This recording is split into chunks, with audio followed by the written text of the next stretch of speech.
Genesis 12:3లా Israel గురించి చెప్పుకుంటా, I will bless those who bless you and curse those who curse you అంటారు కదా దేవుడు. అవును. సో ఈ మోడర్న్ టైమ్స్లో ఇజ్రాయెల్ వార్ చేయడం అవి ఇవి జరుగుతున్నాయి కదా. అంటే క్రిస్టియానిటీ జనరల్గా తీసుకునే స్టాన్స్ ఏంటంటే ఇజ్రాయెల్ని డిఫెండ్ చేస్తాం వాళ్ళు ఏం చేసినా కానీ. బట్ నార్మల్గా ఆలోచిస్తే వాళ్ళు దాడి చేసే కంట్రీస్లో ప్యాలెస్టైన్ కానీ సిరియా కానీ అక్కడ కూడా క్రిస్టియన్స్ ఉన్నారు, అక్కడ కూడా చర్చెస్ అండ్ క్రిస్టియన్స్ చంపబడుతున్నారు, చర్చెస్ డిస్ట్రాయ్ అవుతున్నాయి. బట్ మన చర్చెస్లో generally speaking pray for the peace of Jerusalem అని పాస్టర్స్ కూడా పుల్పిట్ నుంచి చెప్తుంటారు. సో వాట్ అబౌట్ ఇజ్రాయెల్ వేరే కంట్రీస్లో ఉండే క్రిస్టియన్స్ పైన చేసే అటాక్స్ని మనం డిఫెండ్ చేయవచ్చా? లైక్ వాళ్ళు చోజన్ నేషన్ అని వాళ్ళు ఇప్పటికీ నమ్ముతున్నారు కాబట్టి అంటే మనం వాళ్ళు ఏం చేసినా కానీ వాళ్ళని డిఫెండ్ చేయాలా అంటే మనం మాట్లాడొచ్చు. కానీ బయట హిందూస్తో కానీ నాన్ బిలీవర్స్తో మాట్లాడేటప్పుడు క్రిస్టియన్స్ మోస్ట్లీ ఇజ్రాయెల్ని డిఫెండ్ చేస్తుంటారు. సో అదొక డౌట్ అన్న. ఇంకోటి దానికి రిలేటెడ్ క్వశ్చన్ ఏంటంటే ఈ మోడర్న్ డేస్లో జనరేషనల్ కర్సెస్ ఉంటాయా? At the same time God like ఇన్ని తరాలు మిమ్మల్ని బ్లెస్ చేస్తాను ఓల్డ్ టెస్టిమెంట్లో ఉంటుంది కదా, అవును, అది ఇప్పుడు ఉంటుందా అని అదొక డౌట్. ఇంకోటి అన్న సారీ లెందీ ఉంది, మీరు కావాలంటే మీ Q&A యూట్యూబ్లో ఆన్సర్ ఇవ్వండి. ఇంకోటి ఏంటంటే గాడ్ నా రూపంలో మానవుని చేసినాను ఉంటుంది కదా, లైక్ ఈ యూనివర్స్ని చూసుకుంటే literally lakhs or crores of planets ఉన్నాయి కదా అన్న. అవును, అంటే అవును, ప్రాబబిలిటీ ఏంటంటే ఆ ప్లానెట్స్లో కూడా లైఫ్ ఉండొచ్చు. అంటే జనరలీ మనం ఆలోచిస్తే పాప్ కల్చర్లో నార్మల్గా చూస్తే ఏలియన్స్ అవి మన రూపంలో ఉండవు కదా. ఒకవేళ ఉందా లేదా అని నేను అంటలేను, కానీ వేరే ప్లానెట్స్లో లైఫ్ ఉంటే అది కూడా గాడ్ చేసిండా అనేసి చెబుతాను. ఒక క్వశ్చన్ చెబుతాను బ్రదర్. మొట్టమొదటి ఏంటంటే ఇప్పుడు ఆదికాండం 12వ అధ్యాయంలో మిమ్మల్ని దీవించేవారిని నేను దీవిస్తాను, మిమ్మల్ని శపించేవారిని శపిస్తానని అబ్రహాంతో వాగ్దానం చేయబడింది కదా.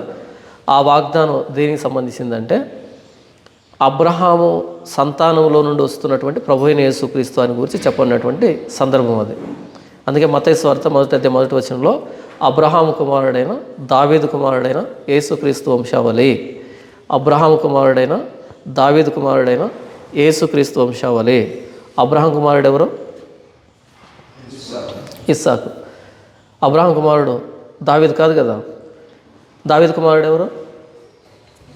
చాలామంది ఉన్నారు కదా, యేసు ప్రభు కాదు కదా. కాబట్టి మత్తయి ఎలా ప్రారంభిస్తున్నాడు అంటే మత్తయి సువార్త మీరు చదివినప్పుడు లేఖనం నెరవేరినట్లు చివరికైనా నేను దప్పిగొనుచున్నాను అన్నా సరే లేఖనం నెరవేరుతున్నట్లు ఆయన దప్పిగొన్నాడు.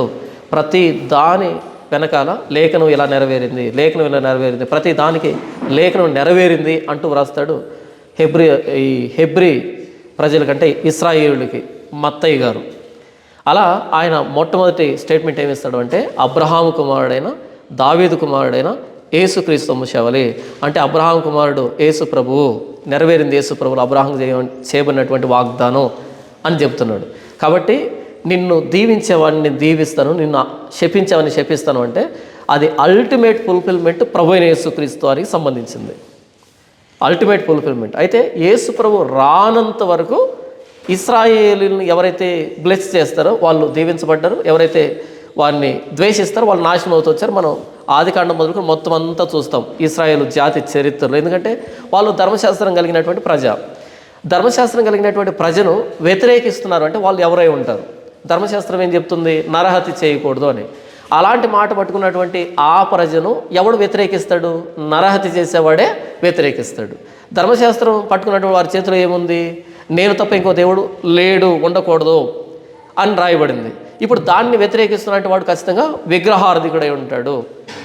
దేవుడిగా ఉంటే దేవుడి నియమానికి లోబడతాం, భయపడతాం, మర్యాద బ్రతుకుతాం.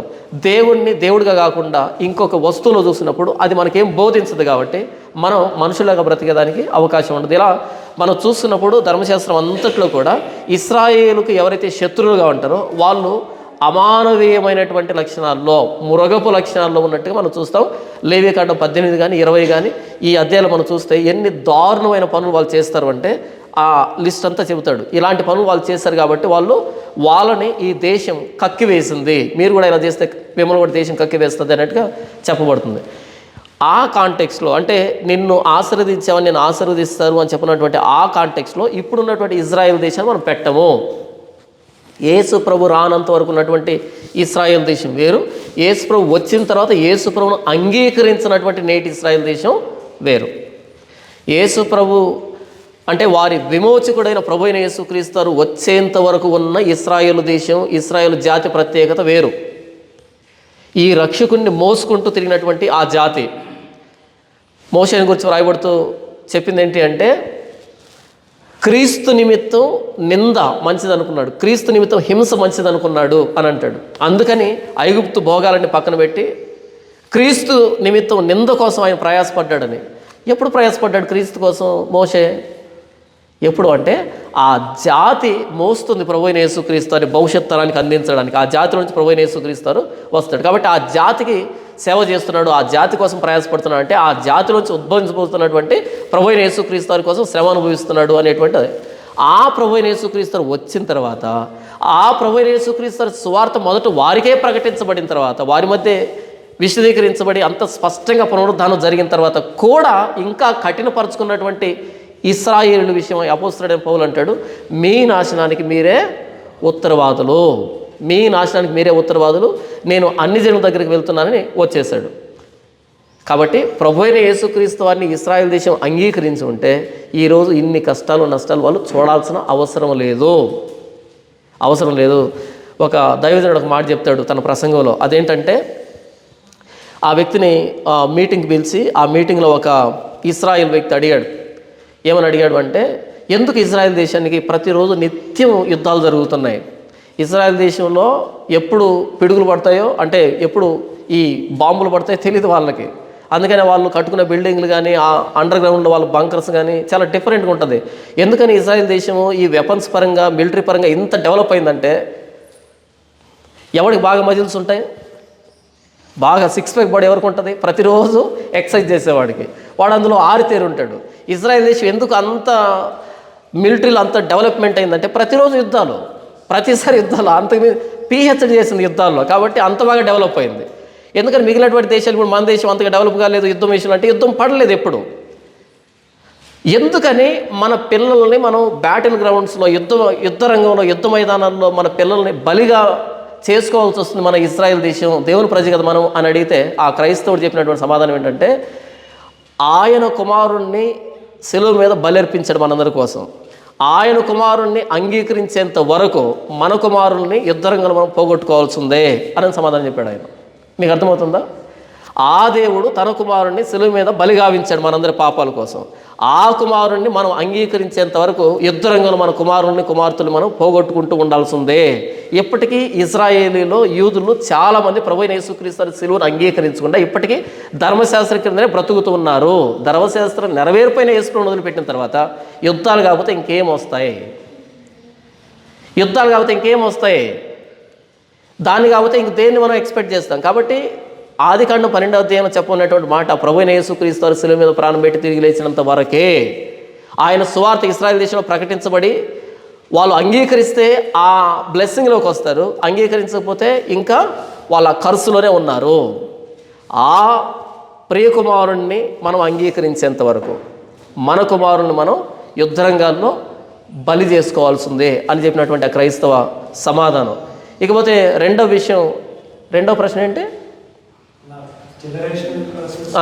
జనరేషనల్ కర్స్ అంటే ఒక తరం నుంచి కర్స్ అన్నది ఇంకో తరానికి వెళ్తుందా? దేవుడు చాలా స్పష్టంగా చెప్పాడు, తండ్రులు ద్రాక్షకాయలు తింటే పిల్లల పళ్ళు పులియవు. తండ్రులు ద్రాక్షకాయలు తింటే పిల్లల పళ్ళు పులియవు.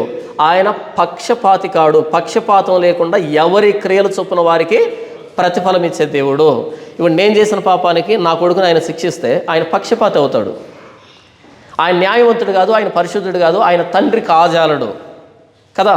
ఆయన పరిశుద్ధుడు కావాలన్నా, ఆయన న్యాయవంతుడు కావాలన్నా, ఆయన తండ్రి కావాలన్నా, ఆయన పక్షపాతి కాకుండా ఉండాలన్నా సరే ఎవరు చేసిన దానికి వారికే ప్రతిఫలం ఇవ్వాలి.